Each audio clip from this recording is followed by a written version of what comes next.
nababwiye abantu bazimye bitewe n'uburangazi bagize, ariko gahunda ni ya yindi. Nabo ni abantu b'Imana, tubasengere.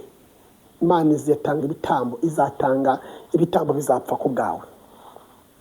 Rero uri umugisha, uri umunyamahirwe, Uwiteka ari kumwe nawe. Tujya kuganira kuri Julienne Kabanda, kandi tuze no kuganira mwuka bizaramwe mubwira abantu Yesu kiza ibyaha.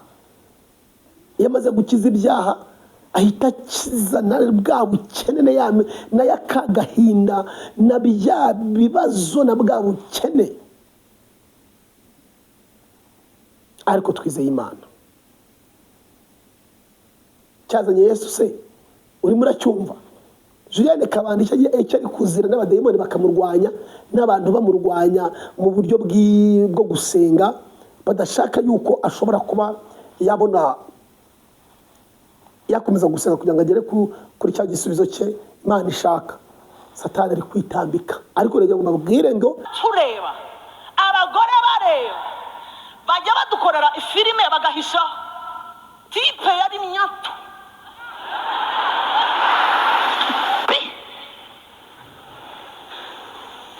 wabibonye 33 ans amanitse ameza atya batemera ko nakaboko basi kajyayo ngo gahishe.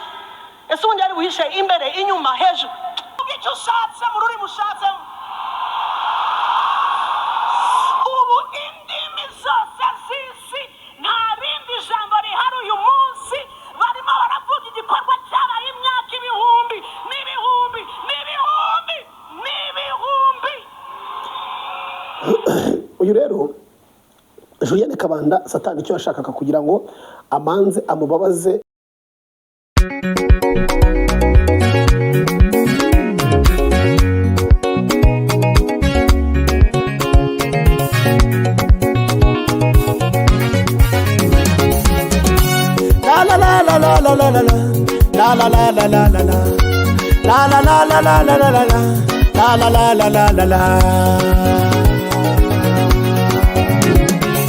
Iki nicyo gihe cyanjye, nawe nicyo gihe cyawe. Yesu araje ashyira ukuri ahabona, akarengane kawe Yesu yarakabonye, akira umunezero Yesu aguhaye, ukubera ibyishimo aho waririye amarira. Nahimbazwe, nahimbazwe, nahimbazwe, oh nahimbazwe. Nakoze kunshundaye, nakoze kunshundaye, ibyamigaga bisubira inyuma. Ubugingo bwanjye burakomera, kuko icyo yanditse yaracyanditse, nicyo yavuze bigihinduka. Nakoze kunshundaye, nakoze kunshundaye, ibyamigaga bisubira inyuma. Ubugingo bwanjye burakomera, kuko icyo yanditse yaracyanditse, nicyo yavuze bigihinduka.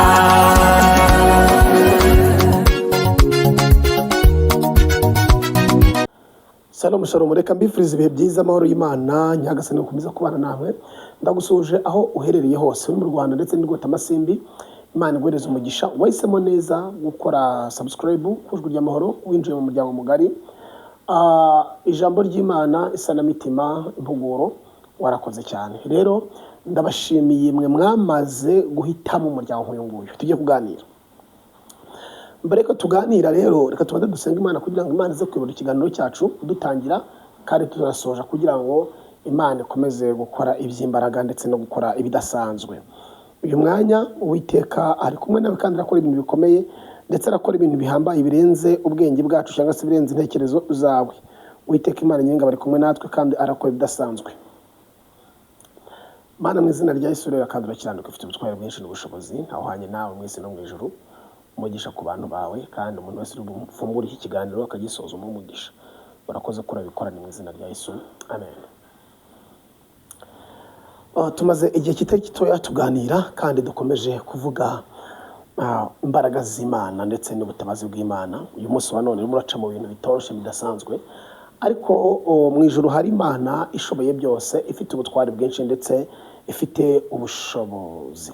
Tujya kuza kuganira kandi nanone turashima Imana yuko ikomeje gukora iby'imbaraga. Nawe urimo uraca mu bintu utishimiye, udashaka gucamo, ariko utifuza kunyuramo, ariko ndagira ngo mbabwire ngo mu ijuru hari Imana. Dufite Imana ikora nk'Imana, idakora nk'abantu. Imana wahaye umwanya ngo ikore, Imana utigeze ukoza isoni, none ntabwo izigera gukoza iki isoni. Imana ishimwe cyane. Rero uyu munsi uri kurwana intambara zikurusha ubushobozi, ukaba uri kurwana n'ibintu bikurusha ubushobozi, ariko hari imbaraga y'Imana iza ikarengera ubugingo bwawe, ikaguhagararaho, ikagukomeza mu izina rya Yesu Kristo wa Nazareti. Tujye kuganira ku magambo uyu Julien Kabanda ashobora kuba yarazize Satani akamurwanya, yamara kumurwanya noneho we agashaka uburyo bwose ashaka kugira gute kumuzimya. Bivuze ngo ukuri kwinshi Satani ntago gushima, nta nubwo gukunda. Kuri kwinshi Satani ntago gukunda, ukuri ntago gukunda. Ubundi akunda ibinyoma gusa, ni se w'ikinyoma, ni se w'ibibi, ntago ari se w'ibyiza. Uyu munsi wa none rero nuba uri gusenga, uri umukozi w'Imana n'igikoresho cy'Imana, ntabwo abantu bose bazagukunda, ntabwo abantu bose bazakwizera. Ariko nubwo bizaba batakukunda cyangwa bagire gute, hari imbaraga z'Imana zisubizamo intege mu bugingo, umuntu w'Imana akanezererwa, umuntu w'Imana agashima, umuntu w'Imana agaseka. Rero turiho ku mugambi w'Imana, uriho ku mugambi w'Imana, heranye ndiho ku mugambi w'Imana. Uko byagenda kose vuga ukuri, wigendere ukuri, ineza uzayisanga imbere kandi Imana izagutabara izindutse. Ntabwo izagukoza isoni, ntabwo izemera kuseba, ntabwo izemera kumwara. Karuta nubwo byaba bigiye kuba, Imana izatanga ibitambo, izatanga ibitambo bizapfa ku bwawe. Rero uri umugisha, uri umunyamahirwe, Uwiteka ari kumwe nawe. Tujya kuganira kuri Julien Kabanda kandi tuze no kuganira ku uyu nguyu Riziki Chantal. Ibyo bazira ni bimwe, impamvu Satani abarwanya ni uburyo bavuga Imana badakikiye, batanyuze hehe ku ruhande. Ariko nanone ntabwo twabura kuvuga ko ibyo bari gucamo Satani agiye kubarwanya bikomeye, ariko Imana izabarwanirira. Igiye kubaziza kuvuga ukuri kwabo, ariko Imana izagira gute, izabarwanira. Imana bakorera, Imana yo mu ijuru izabarwanira kandi ntabwo izagira gute, ntabwo izabateragirana. Sorry. Reka turebe ijambo ry'Imana Julien Kabanda ashobora kuba yarazize. Bivuga ngo rinda itabaza ryawe. Sorry. Rinda itabaza ryawe.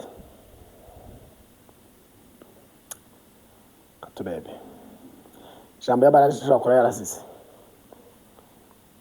Kanza wumve. ntabwo ari abapfu. Kanza wumve ijambo ashobora kuba yarazize. Imana yashyize barayafite amatabaza, ariko bibagirwa iki? Amavuta yatakariye somewhere. Twagiye ariko abanyabwenge Dore ijambo Julien Kabanda yashobora kuba yazize.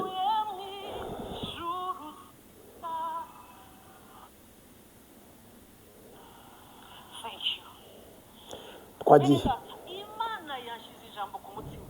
Ngiye gukoresha agahe gato kuko ndabizi ko turacyafite byinshi mu gikari, ariko wari watangira kubwiriza ufite giteki, uri si uvuga ngo ufite iki, ubizi neza ngo iminota ugiye gukoresha n'Imana neza yakubwira ugiye kuvuga kandi ifite abamaze Dore ngaho wahabonye, uri kureba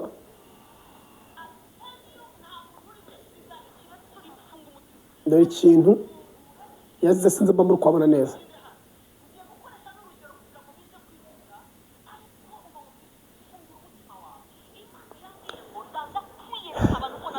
Ijambo yazize kubwiza abakristo ko nuko bashobora gukunda Imana. yarazutse ariko afite icyatumye aza. jambo yavuze arivuga ku munsi wa Pasika Yesu yazutse, noneho arivuga avugishije ukuri. Iri jambo riboneka muri Matayo 25 ry'abapfu n'abanyabwenge. Rero byatumye Satani ababara kubera ko abantu benshi bihaniye muri iri jambo. Message y'Imana yatambukiye muri iri jambo. Satani arangije avuga ati rero ntabwo byumvikana, ntibishoboka ko uyu muntu nakomeza gutya aramaraho abantu, reka murwanye kadukomeza. Umugabo wa 33 ans yaje just gukina imikino, akine katemba, akine ka filime, ka movie, bamubambe yambaye ubusa, Bibiliya avuga ngo araceceka. Ahangaha ntabwo arimo kuvuga amafaranga, ntabwo ari kuvuga amadiyama, nta nubwo ari kuvuga amazu meza, nta nubwo ari kuvuga iki. Kandi Satani we impamvu aba bantu bakoresha imyuka mibi bo bizeza abantu ibitangaza by'amazu n'amamodoka n'ibigiye kuzaba byiza, ariko ntibabwira abantu imbaraga zibohora, imbaraga zihanisha umuntu mu gihe yatandukiriye. Satani we rero yarababaye kubera ko yabonye ko Riziki gahunda afite, nako uyu Julienne gahunda afite niyo gukura abantu mu rwobo, niyo gukura abantu mu rwobo, niyo gukura abantu mu buyobe, akabashikiriza ku musaraba, akabageza kuri Kristo.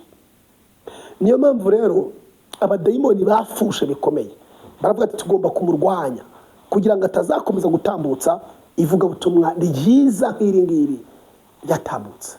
Ariko uko byagenda kose uyu murimo ufite nyirawo. Ararumira, barakubita atakaza ishusho, ahangaha yigishaga abakristo, uko bagomba kwihanganira imibabaro, ko bagomba kwihanganira agahinda, bagakomeza kunamba ku Mana, bagakomeza kunamba kuri Yesu. Mbese iki ni icyigisho gikomeye yazize Satani, yabyababaje Satani ndetse biramubabaza cyane. Nababwiye abantu bazimye bitewe n'uburangazi bagize, ariko gahunda ni yayindi.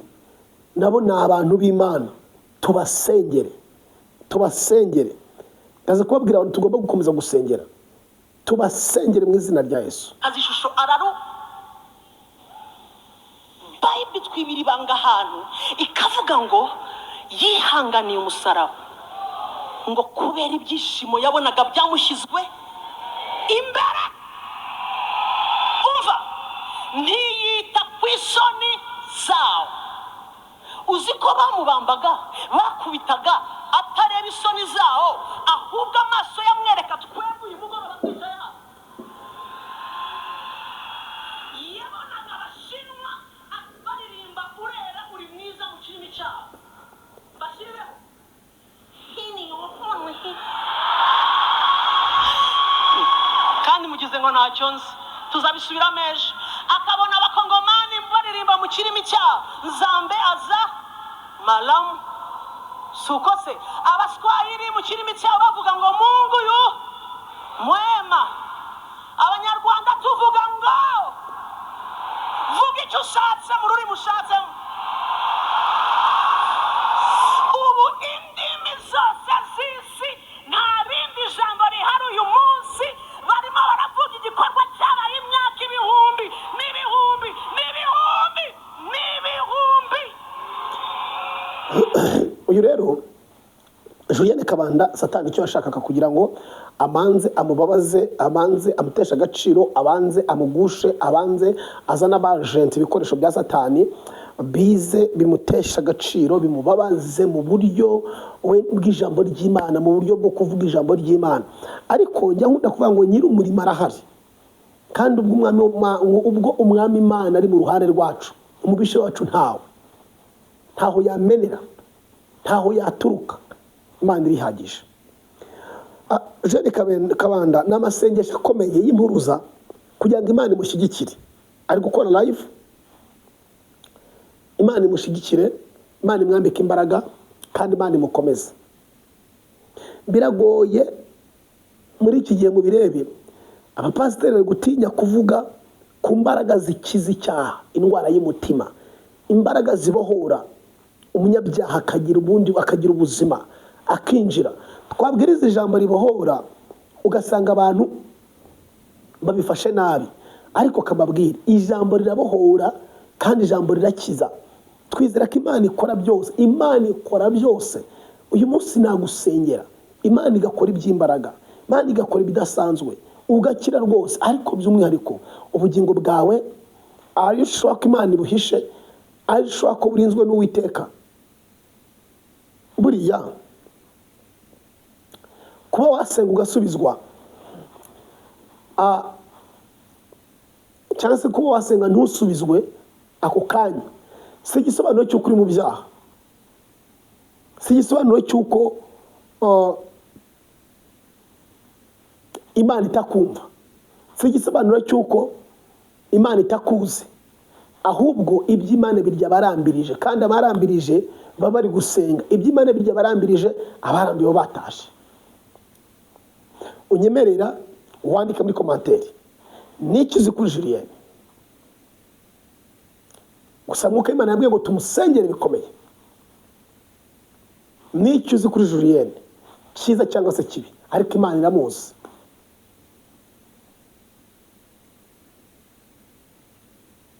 Rero bavandimwe, mureke twebwe dukore iby'Imana ishaka, dusenge, twizere, ibindi izabikora.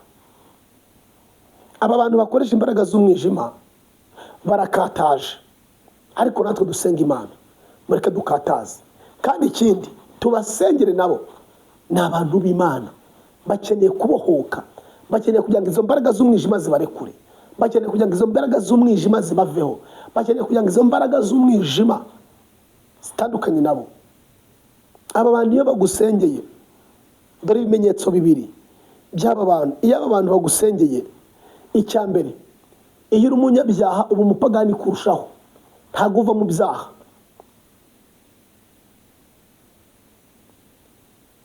Iyo bagusengeye uba umunyabyaha wikubye, ukora ibyaha birenze ibyo wakoraga.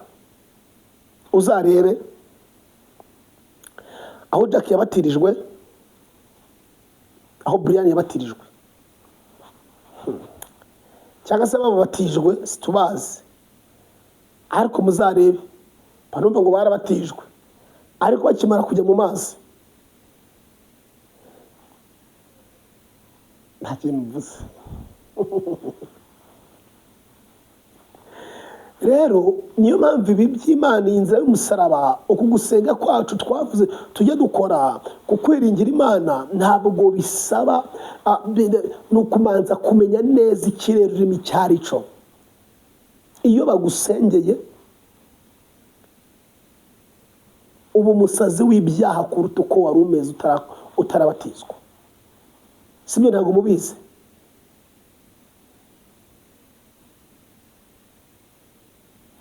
Ntabwo ushobora uba umusazi kuruta uko wari uri.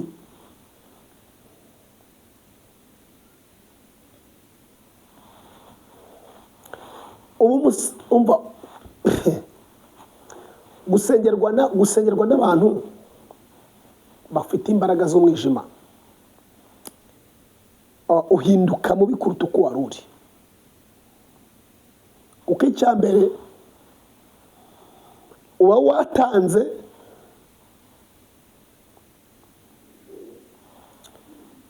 icyo ufite, kandi gutanga icyo ufite egari wakiriye yakira ibyo ugize gute ibyo ufite. Iyo usengeye n'umuntu ufite umwuka w'Yezebeli, nawe umwuka w'Yezebeli urawugira. Ariko usengeye n'umuntu ufite umwuka w'Imana, nawe uwo mwuka w'Imana ugira gute, uraza ukagugeraho, ugaforoma ibintu byinshi. Haleluya. Tubwire abantu ko ubwami bw'Imana buri hafi, kandi tubabwire ko ibyo bari gucamo igihe gito bizarangira. Ibyaha se, amarira se, agahinda se, ibyo bigiye kurangira mu gihe gito. Imana iri mu kazi. Mu Kristo usenga wicika intege. Kadukomeze amagambo gato. Umva, uyu mugabo yarazi icyo ariho. umusore w'imyaka 33 yambara ubusa ku karubanda, utwana tureba, abagore bareba, bajya badukorera filime bagahisha tipe yari mnyatu.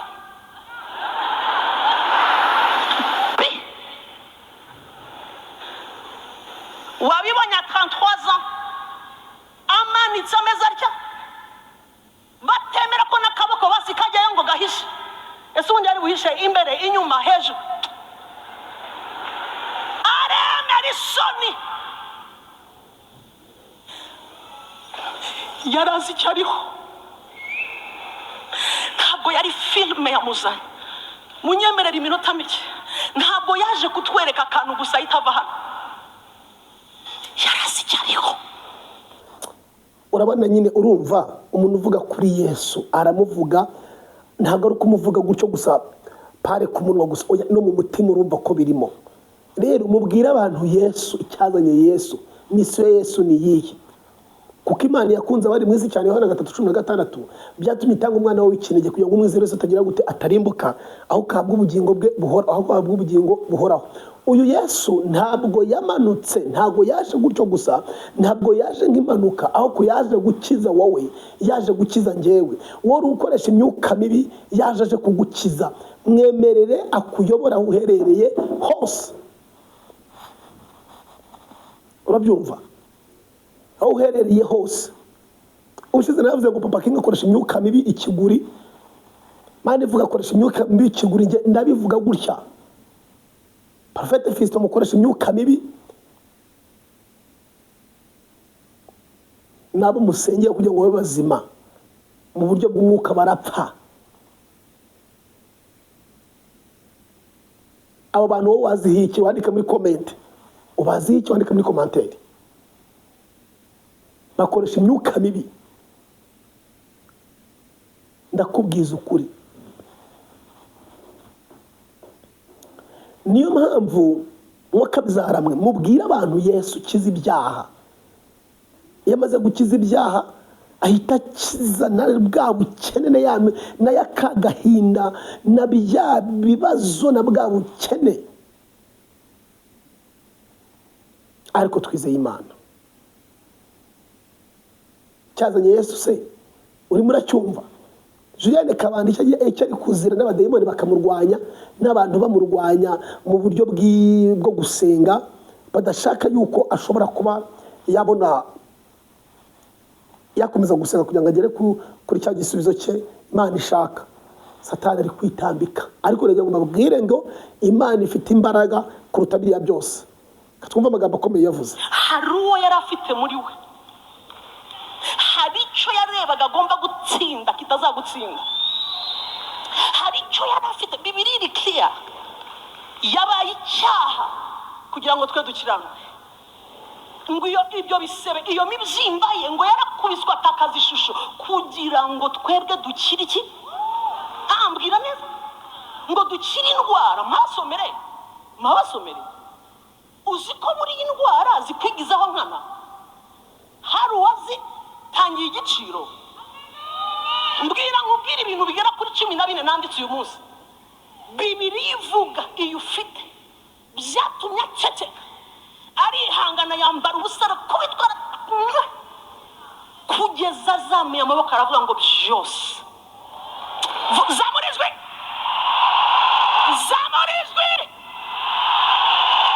Bigize gute? Maze unyemerere nijye muvuga butumwa, undebere uwo munyacyubahiro ukwicaye iruhande, umusunike ngo yo yararangiye. Mubwira ngo ibyo bintu bikuriza ayo madeni yararangiye, ako gahinda yararangiye. Mubwira ngo byararangiye.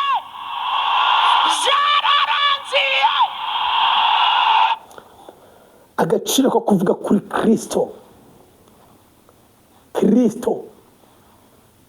Uyu Kristo atanga ubuzima, uyu Kristo atanga amahoro, uyu Kristo atanga agaciro, uyu Kristo ahindura ibyanze guhinduka, uyu Kristo atanga agahenge, uyu Kristo atanga amahoro, uyu Kristo atanga icyubahiro, uyu Kristo atanga promotion, uyu Kristo atanga buri kimwe cyose.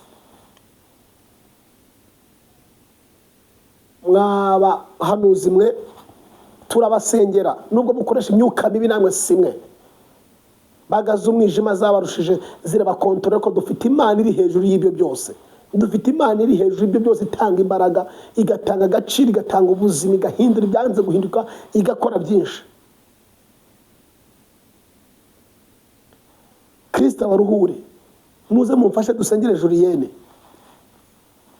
mumbabare dusengere Julienne.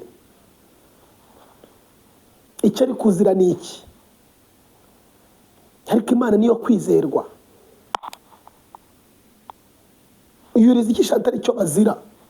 Bazira kuvuga ubutumwa bwiza mu buryo bweruye.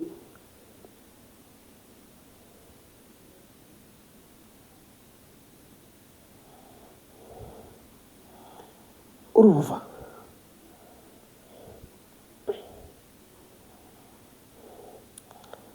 Barazira ubutumwa bwiza. Umva hangaha icyo riziki yazize. ngo wamenye impanda ivuze bagore n'abakobwa. What if the trumpets? Angelique, would you come on? Just put it in your mindset.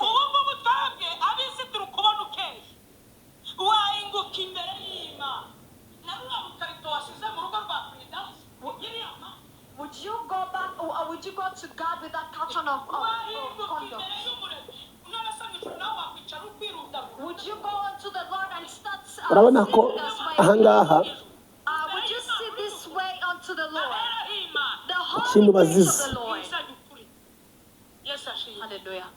Amen. Hallelujah. Banza wibaza iminwa ukuntu wagiye usomagura nabo. Just think of how you bring your mouth to be kissed. Inkecuru zose uzitera utubizo. Old women, you kiss them. Ugeze mwe. Everywhere you go is Iyo mwah. minwa iracyari iminwa. Is this mouth the same? Wahinguka imbere y'Imana. How can you come before God? Imana yankuye kure. God has to, after telling them, Muri nge numva mbaye munini numva ngize imbaraga. within me I felt so powerful and big. Navuye aho niho. After that, got into hurry. Nyura rompwe nari ya Sainte Famille. I went to the roundabout to Sainte Famille. Mbahurira n'abasirikare bari kuri patrol. And I met the soldiers on patrol. Nkibabona badasimbutse nini mwumva kuwiteka nyiringabo. Amatari baratangira baravuga ngo uyu ni mumwumva uyu ni umuhanuzi avuye gutwika kadirari. And they were all saying, listen to this prophet, she just burned down a nightclub. Bituma abantu bose batangira kundeba havamo abagabo babiri muri ka kabari. And there came two men out of the nightclub, out of the bar. Mbindukirana abamotari ndababaza nti mu by'ukuri murashaka iki? I turned to the bike people and said, what do you want? Turashaka umugisha. Said, we also want blessings. Nahise senga isengesho And I prayed a prayer ribasabira umugisha. that utter blessing Ariko upon bumvisha ko them. dutandukanye. But when they heard that we're departing, Ngira Imana nti rwose dore nabo twagendanye. they said, we have also walked with None them. bibaye ngombwa ko basubira mu kazi kabo. Now they want to go back to their work. Ni dore baragiye. Now they're going. Ubaho umugisha utagabanije. Bless them a full blessing. Show yourself to them. Ni kubatongera ko bagiye. And in that way of proclaiming those words to them. Narangije gusenga. After I got done with praying, Bose bakoma mu mashyi iti wooo. they all clapped their hands like this. Bishimye baba baragiye. They got happy and went. Babagabo babiri umwe arambwira ngo And the man told me, mbonye ko nshobora kurimbuka narakoreye Imana. I saw that I might perish while I've served Arambwira ngo God. umukozi w'Imana. He said, servant of Sabira God, ku Mana yawe Imana imbabarire. ask of apology to the Amubwira Lord. nti rero sanga umugore wawe ubanze umwaturire. He said, go back to your wife and urumva we icyo riziki avugira havugisha ukuri, nta guca ku ruhande, nta kunyura iruhande. Oya,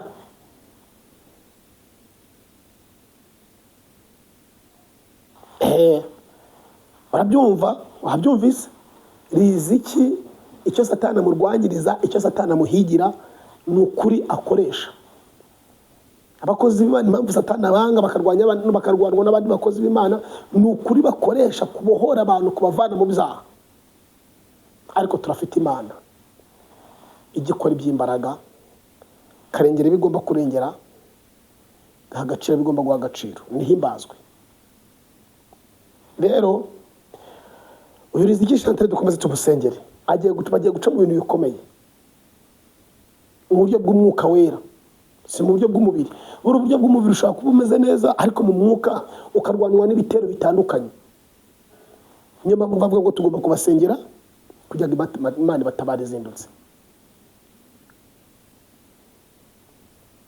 Dusengere Julienne Kabanda, Imana imuhagarareho.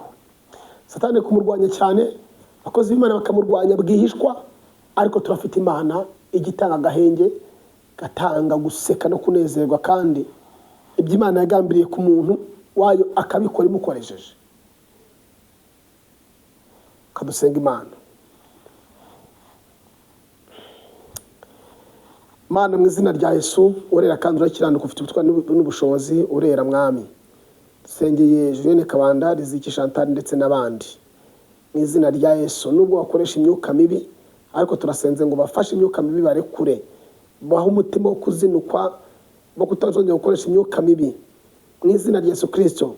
Uyu Jean Pierre ndamusengeye, Fisto ndamusengeye, Pakingi ndamusengeye.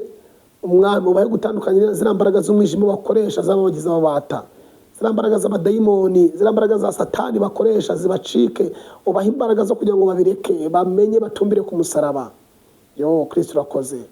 Nubwo turi mu bigoye, abakozi b'Imana batacyubaha ijwi ryawe ndetse basigaye birwanira kugira ngo icyoro cyabo kigumeho, ariko turasenze kugira ngo mwami mena mwuka wawe wera mu bantu usukamo, kugira ngo izindi rishimwe. Baha imbaraga zo kunesha imyuka mibi, bo bwabo ntibabishobora kubw'inyungu zabo bashaka, kandi n'ahandi bazibona niyo batakoresha iyo myuka mibi waca inzira. Gahoro urakoze ko wumvisha gusenga kwacu ni mu izina rya Yesu, amen. Nusenga ntuzisengere wenyine, ahubwo uzasengere n'abandi, kuko bizagufasha kandi bizatera Imana gukora iby'imbaraga ndetse no kuno amashimwe abyibushye. Imana gushigikire, Imana kwambika imbaraga, Imana kunezererwa mu izina rya Yesu, amen. Ugubwe neza, ugire umugoroba mwiza, kandi ejo kwishimira mu izina rya Yesu, amen. Wakoze kumva ijambo ry'Imana, turitangira turisoja, kandi ntugahungabane, ntukabare, amen.